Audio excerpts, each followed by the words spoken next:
Sherman Witcher, And you are running for mayor the town of Rocky Mountain. of the town of Rocky Mountain. Okay, and I know you've run for other offices before, but what makes you interested in the town itself?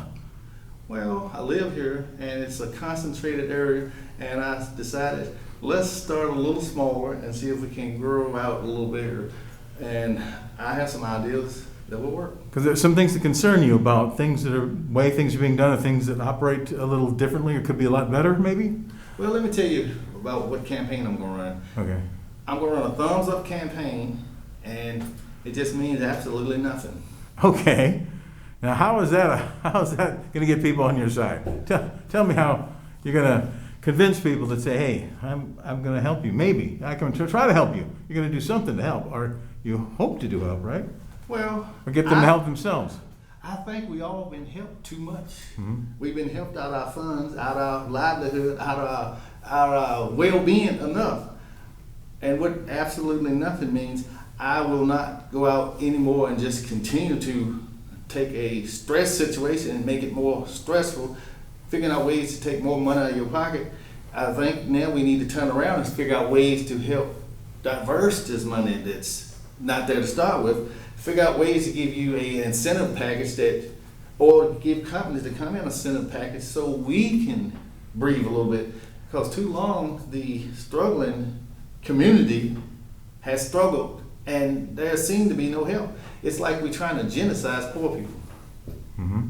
And with that being said is, when I say I will do nothing intentionally to come out and create things that's gonna tax the community more than you can afford to start with, we're trying to figure out, and I will do all I can to ask the question why this is done that way. And if we can't get that answer, you're still gonna have to tell me why you can't change.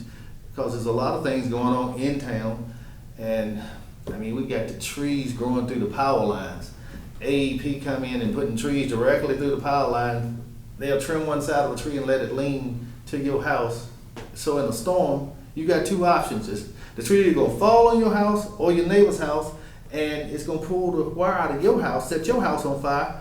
Or if it don't set your house on fire, it's gonna fall on your house, and they would do both. Or continue, I say, it could hurt someone in your house or kill someone in your house. And it's nothing been said about it. It's like the status quo. Well, we let these trees grow up, and that's the issue. Why did we let the trees grow up to such a jungle in these town areas, and especially this town right here? You got trees just like, it's like almost like it's growing through a salad patch. Wires are running through it like that right there, and everybody's passing buck. You ask the people in town, they say it's AEP's problem. You ask the AEP, they say it's the town's problem. You got streets where poles are literally a foot off the pavement. Mm-hmm. On both sides, and the pavement's already too narrow for the average car to pass by anyway. And you got some of these neighborhoods where at nighttime, and you got younger crowds, or it's just anybody coming through, or it could be an emergency situation, barreling down the street.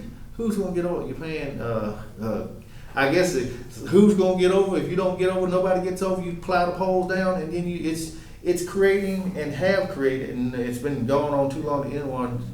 They haven't really paid attention to it. It's dangerous. And first thing you need to do is say, what can we do to minimize these problems or go out? Because if you start working on these problems, you'll create jobs. Because the trees got to come down. It doesn't matter if AEP do it, if the town do it. Somebody got to do it. But when you start doing these things, you are letting the community, the town, and your constituents know that you care about them. You care that a storm come up and a tree fall on your house, or the power rips off and your power will be off for days, and it could be dead of winter, or it could be dead of summer hot. So I think we need to start caring more about the people that you represent, and that's the reason why I'm running for mayor, because I am in a position that I will ask, and I will come to your door, and I will knock on your door and say, sir, ma'am, what is going on for you today? What do you think that the community can do to help start to make your life a little easier, or a whole lot easier, or better? I mean, we can't change the world at one night, but we can start little by little helping each other. We've got to be our brother and sister's keeper, and we haven't been a good steward of that. Is there anything you see that's an immediate need that can be looked at, taken care of, or at least begun to approach it and fix it? What, is there something going on in the town The that trash, somebody's brought up to you? the So- trash is number one. Okay. There's a new system in place. There's a truck of some kind with a big arm that comes around and brings up the cans, which it looks nice. Well, how is that fair to people who were struggling to pay their bills to start with? To give them one trash can, if they get 2 or 3, their bill has suddenly tripled, and they couldn't pay the smaller bill.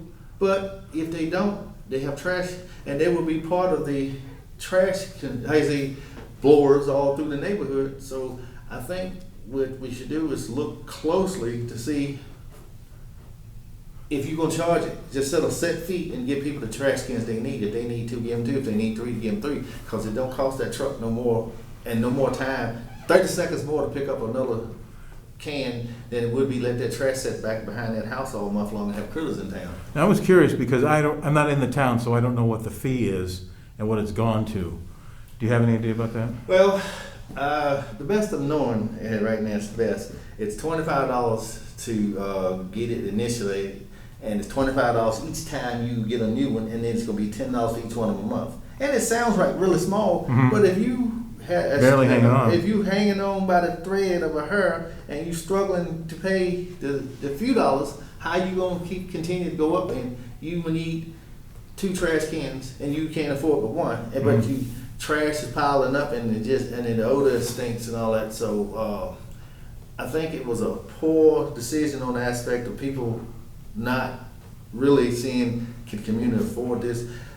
And it ain't about so much can afford, because they're gonna run that truck regardless. It's just what can we pilfer from the community? Flat fee, give you the cans you need, and go about your business. I was curious as to how the decision came about. I don't remember reading a discussion about it. I remember hearing or seeing an article in the paper, hey, we've got this new system in place. I don't remember nobody asking. It was just all of a sudden you okay. they coming out with new cans, and you gonna start paying the bill, or you can't refuse. They're gonna charge you regardless. I think I've heard some people say they would flat out refuse and didn't want it, didn't want the service, but they still gonna charge that minimum that they charge you anyway. Right. So it's but you have to have lose-lose. that car. You have to have that trash can. There's 2 different ones. There's a blue one for business and a yellow and one a yellow for residential. And I guess they're different sizes or something? I think they got them to 2 them sizes. I'm pretty sure that's what it is.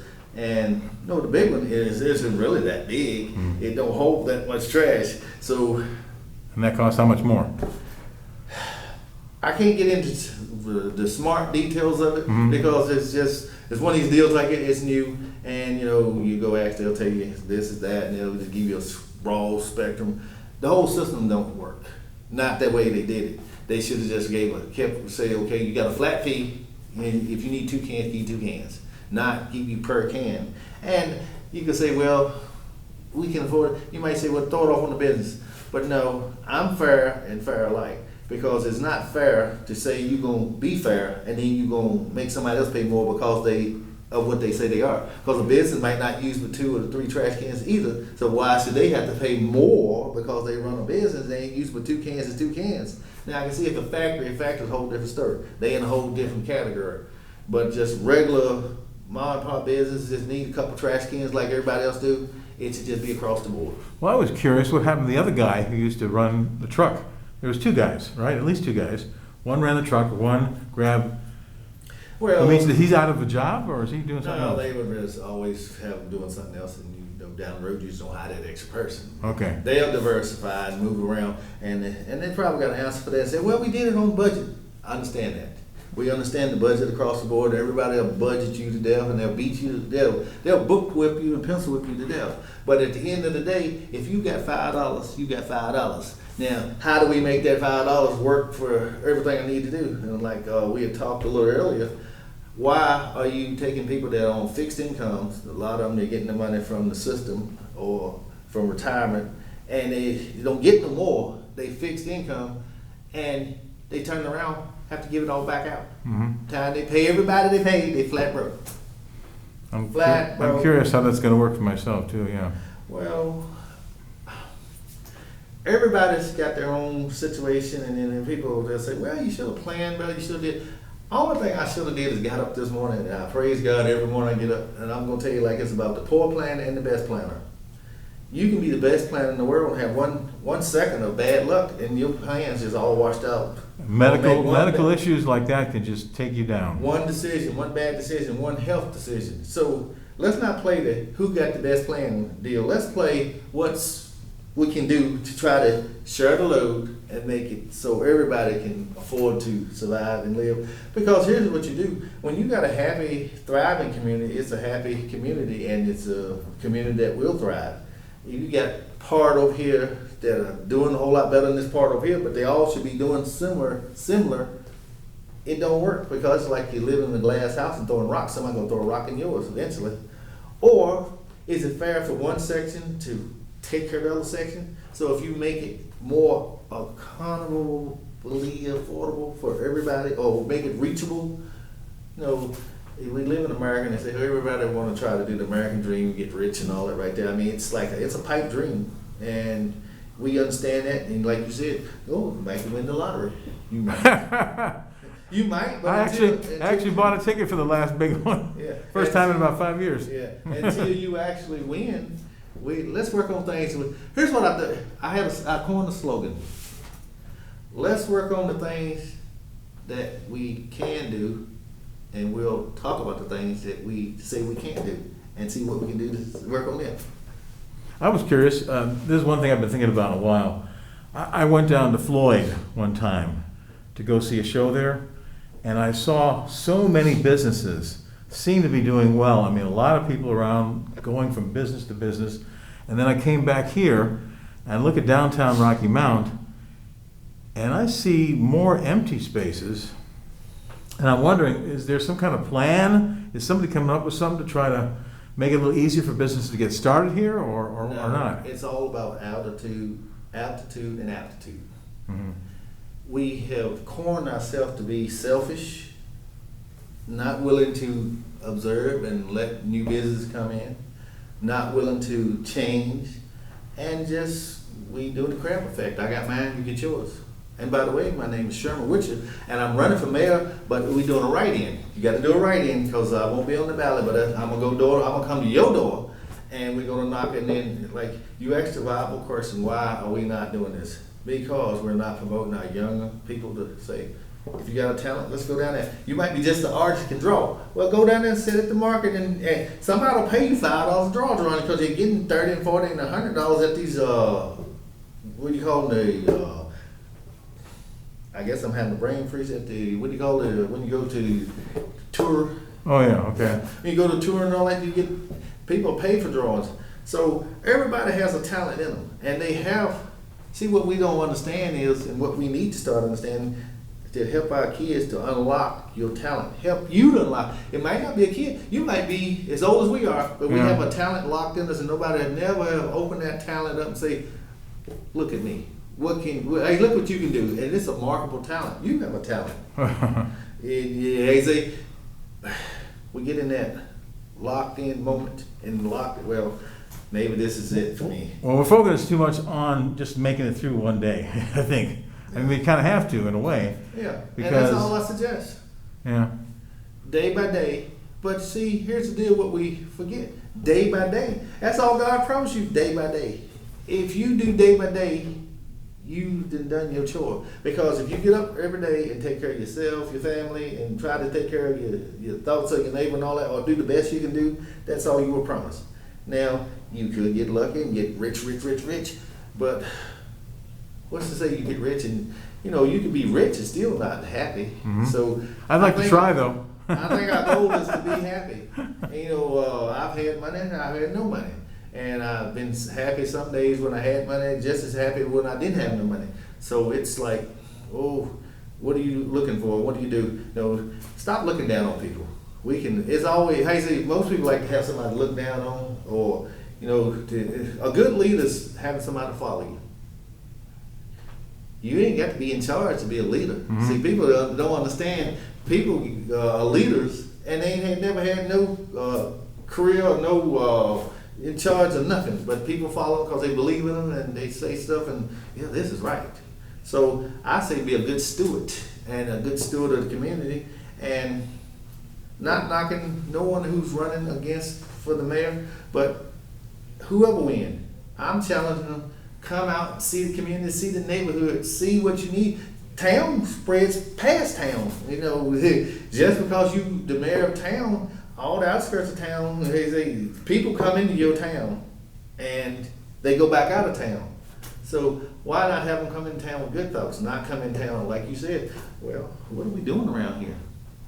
I want to know myself, what are we doing around here? I've lived here for years and, you know, other than the moonshine capital of the world, I can't see where there's nobody sitting nothing we doing around here. So it's time. I mean, we have to look at the times and decide, do we want all our kids to just keep going away, or do we want them to stay here some?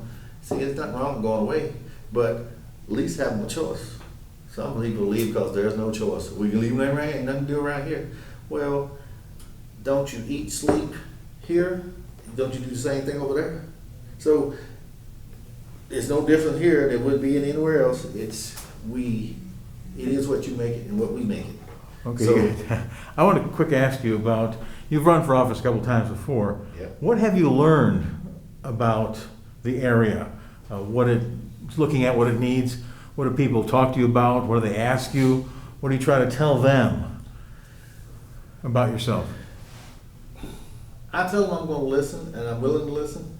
And I think the reason why I haven't pulled that ticket in yet, because I haven't had a big enough broad base to get the thought out there. And which, if I run again, I will. And the parties are good, but here's the deal about a party, not a party. People get conceited, no matter what party you're in, and then they start forgetting the mission. So what I've learned about this whole community and district is people got the same thought. They want to protect their family, they want to have something to live, they want to have a good job to pay good money. Well, that's what everybody wants. Do we have it all the time? No. And I think a lot of people get these jobs, these offices, and say they're going to help the district and the community, and they don't. They forget. You know, they'll go to some of the bigger places, some of the bigger churches, some of the bigger sites in that district, and that's it. They'll forget about everybody else. A lot of people can't even tell you who their senators and constituents are. So it's like, that's the problem. If you can't tell me, and I'm pretty sure I can't tell you everybody on the town council, and I ought to know, but I got to the point, who cares? But with that being said, it's time to change all that.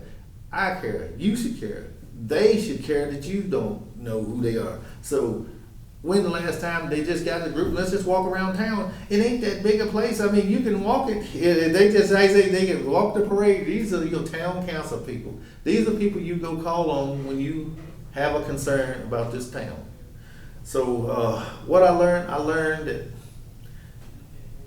it's a new day every day, and keep pushing, keep pushing, keep pushing, and you will get the things you won't need if you keep asking. You know, you don't have to be mean and just abrasive. Look, understand what you need and ask for it. And because, like I said, a well-oiled running machine will run. When you don't oil it, it'll start falling down. So you get what you get and you take care of it, you're going to get a lot of mileage out of it. If you don't take care of it, you don't get no mileage out of it. So it's a loaded person. What have I learned? I've learned that people are different. Everybody some got a different agenda. But at the end of the day, we all have to go home if we got one to go to, and we all eat. So those are the common factors. Figure out what the common factors are and let's work on them.